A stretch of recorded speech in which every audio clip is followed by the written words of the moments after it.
आइए देखें, हम आपको बतलाना चाहता हूँ कि क्लास 10वीं या क्लास 12वीं, ठीक, दोनों क्लास जो बोर्ड एग्जाम होता है उसमें आप कैसे आसानी से पास कर सकते हैं, नंबर कैसे आप अधिक प्राप्त कर सकते हैं। अगर मान लेते हैं आपने साल भर पढ़ा और साल भर में आपको कुछ भी ना आया, उसके बावजूद भी आप एग्जाम कैसे पास करेंगे, ठीक। आइए इसके लिए मैं आपको टिप्स बतलाता हूँ। देखिए, आपके बोर्ड एग्जाम में 3 टाइप के प्रश्न बनते हैं। 100 ऑब्जेक्टिव प्रश्न बनता है, जेकरा में से 50 को सॉल्व करना होता है।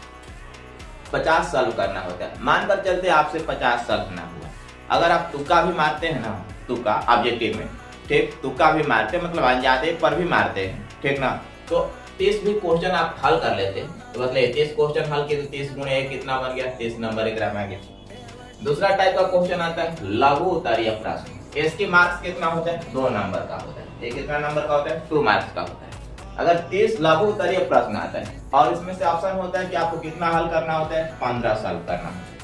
15 कितना, 15 मानकर चलते आपसे 15 सॉल्व ना हुआ, ठीक, 15 सॉल्व ना हुआ तो आपसे 10 भी तो सॉल्व हुआ, 10 भी सॉल्व हो गया, तो 10 सॉल्व हुआ तो 10 में 2 से गुणा कर दी तो कितना आ गया आपका, 20 नंबर, ठीक। और लघु उत्तरीय का अलावा अब दीर्घ उत्तरीय प्रश्न आता है, ठीक। दीर्घ उत्तरीय प्रश्न की संख्या कितनी होती है, 8 होती है। इसका मार्क्स कितना होता है, तो ये 5 मार्क्स का पूछा जाता है, मतलब प्रत्येक क्वेश्चन 5 नंबर के लिए आता है, ठीक। अब मान लेते हैं 8 आया और 8 में से आपको ऑप्शन दिया 4 को हल करना है, 4 को हल करना। अगर 4 आपसे सॉल्व ना होता है तो मानकर चलते 2 या 3 भी तो सॉल्व होगा। अगर आप 3 भी सॉल्व करते तो कितना नंबर ला देते, 15 नंबर। टोटल आपने मार्क्स देख लीजिए कितना हुआ, 20, 30, 50, 15 कितना, 65, ठीक। अब 65 नंबर आ गया। 65 नंबर आया तो आपका रिजल्ट बन गया कौन सा division, first division, first division बन गया, ठीक।